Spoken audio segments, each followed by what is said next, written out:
Get out. This is my son's house. Margaret shouted, her face red with anger as two locksmiths changed the front door locks. I stood in the driveway, dirt on my knees from gardening, too shocked to speak. My mother-in-law had always disliked me, but this was a new low. She had waited until my husband James was deployed overseas to lock me out. You have 1 hour to pack, she said coldly, tapping her fancy watch. Anything left behind belongs to my son. I'm Alex, 32 years old, and I never thought I'd be thrown out of my own home by my husband's mother. She had spent years trying to convince James that I wasn't good enough for him. One of the locksmiths gave me a sympathetic look. Take your time, he whispered, but Margaret shot him a glare, shutting him up. I stayed calm as I walked inside. Margaret followed, making sure I didn't take anything she considered valuable. I told James he should have made you sign a prenup, she sneered. But at least the house is only in his name. I didn't respond. She had no idea about the legal papers James and his father had arranged before his father passed away. You were never right for him, she continued. A small-town teacher. James needs someone with status. I picked up a wedding photo of James and me, laughing on our special day. Margaret snatched it from my hands. Family photos stay, she said smugly. You're not family anymore. I just smiled to myself. The real wedding album was hidden where she'd never find it. Just then, my phone buzzed. A message from James. Morning, beautiful. Signal's bad here, but I love you. Hope Mom's keeping you company. Oh, she was keeping me company, all right. Margaret smirked. Don't contact him. I already told him you've been bringing men over, letting the house go to ruin. He won't believe a word you say. I raised an eyebrow but said nothing. James knew me too well to fall for her lies. Besides, he'd notice if I missed our weekly video call. Margaret, thinking she had won, went on. I already called a realtor. The house is too big for one person. James can buy something more suitable when he's back, with someone better suited for him. I finished packing, taking a final look around the bedroom James and I had shared for 8 years. Margaret didn't notice me running my hand along the back of the dresser, checking that something important was still safely hidden. I called you a taxi, she said, practically shoving me out. Your car doesn't belong in this neighborhood. As the locksmith finished, I saw him slip some paperwork into his pocket, probably proof of who had authorized the lock change. That might be useful later. As my taxi arrived, Margaret stood by the door, talking loudly on the phone. Yes, the house will be available for viewing next week. The previous occupant is finally gone. I put my suitcase in the taxi and turned to her with a calm smile. Good luck with the sale, Margaret. She frowned, expecting me to cry, beg, or cause a scene. Instead, I waved and left.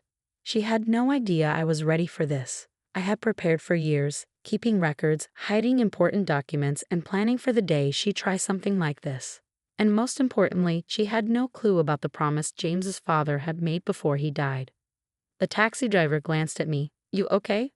I smiled. I'm fine, just handling some family business. As we drove off, I saw Margaret removing my wind chimes, trying to erase every trace of me. Let her try. She was about to learn the hard way that she hadn't won at all. I had 1 week before she put the house on the market. 1 week to turn the tables. That was more than enough time. Kate's guest room became my safe space as I put my plan into action. 3 days after Margaret locked me out, I sat at the kitchen table, sorting through a stack of documents I had saved over the years. I still can't believe she actually changed the locks, Kate said, handing me a cup of coffee. Doesn't she know that's illegal? I smiled. Margaret never worries about what's legal. She only cares about what she can get away with. And James still doesn't know. Our video call is tomorrow, I said. I wanted to have all the proof ready first. Kate picked up one of the papers and gasped. Is this what I think it is? I nodded. James's father's final gift to us. He knew exactly what Margaret was like. The day before he passed away, he called us into his study while she was at yoga. He had everything planned. I remembered that day clearly. Robert, James's father, sitting behind his desk, weak but determined. He had handed us a folder filled with legal documents, including the house deed.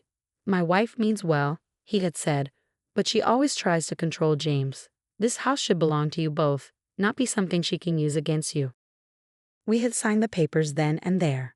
The house was transferred to both James and me, with a rule that it couldn't be sold without both of our signatures. Margaret had been too busy with her social events to notice. I glanced at my phone and opened an email from the locksmith. As expected, he had sent proof that Margaret had changed the locks illegally. "What about the realtor?" Kate asked. "I called her this morning," I said. Once I showed her the house documents, she was very helpful. Margaret has a reputation, it seems. The realtor had been shocked to learn Margaret tried to sell the house without proper paperwork. She immediately pulled out of the deal but sent me copies of all her messages with Margaret first. Just then, my phone buzzed with a text from our elderly neighbor, Mrs. Sullivan. "That utility guy just left. I told him everything, and he took lots of notes." I had asked Mrs. Sullivan to keep an eye on the house. Margaret needed to switch the utilities into her name, which meant the fraud department would now be involved. Kate shook her head in amazement. "You thought of everything." "I had 8 years to prepare," I said. "Margaret's been trying to get rid of me since I married James. I learned to document everything." Then my phone rang. It was the family lawyer who had helped with the house transfer. "Alex, we have a problem. Margaret just tried to file paperwork saying James gave her power of attorney before his deployment." I smirked. "Let me guess. The signature doesn't match the one on our house papers?" "Not even close," he said. "She's getting desperate. Should I contact the DA's office?" "Not yet," I replied. "Let's see what she tries next." After hanging up, I turned to Kate. She's panicking. Losing the realtor must have shaken her. What's next? I checked my calendar. Video call with James tomorrow at 10 a.m. Once he knows what's going on, we move to phase 2. The rest of the day, I prepared. I gathered statements from neighbors, emails from the realtor, and the fraud report from the utility company. Everything was neatly organized, ready to present. That evening, Margaret made her next move. My phone buzzed with her messages. "You're making a fool of yourself. James never loved you. He was just too nice to say it. If you leave now, I won't press charges for the things you stole. I know what you're doing. It won't work." I forwarded each message to my lawyer without replying. Margaret was realizing she couldn't sell the house and was grasping at straws. Later that night, I sat on Kate's porch, looking at the stars and thinking about James. We had been through so much together: deployments, family drama, loss. Margaret had never understood our bond. My phone buzzed with an alert from our home security system. Margaret was at the house, carrying out boxes.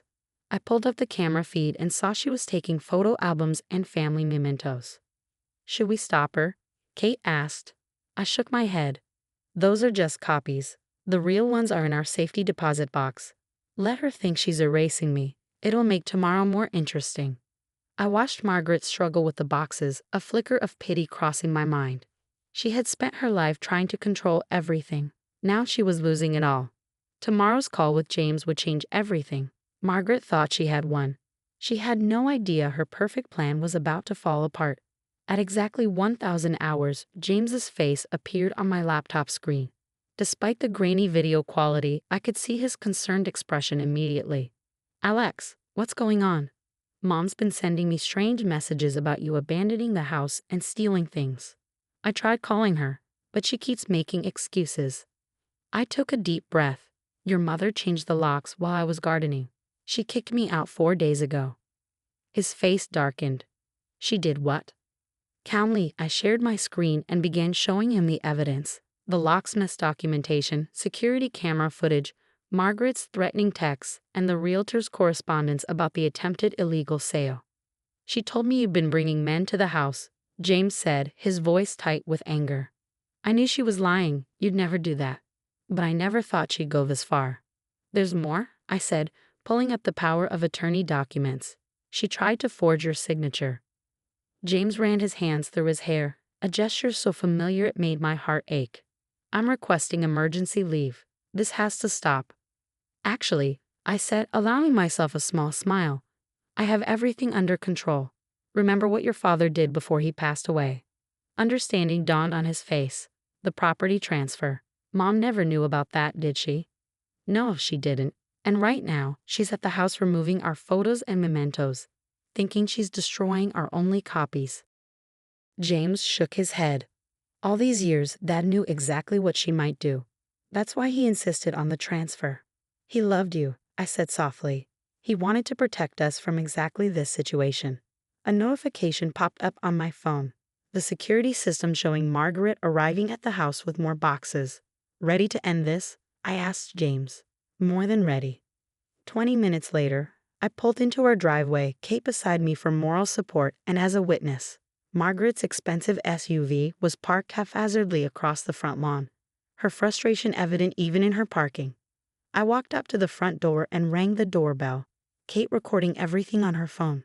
Margaret yanked the door open, her perfectly coiffed hair now disheveled. "How dare you come back here? I'll call the police." "Actually," I said, holding up my phone, "James is on the line. He'd like to talk to you." Her face paled as I switched to video chat.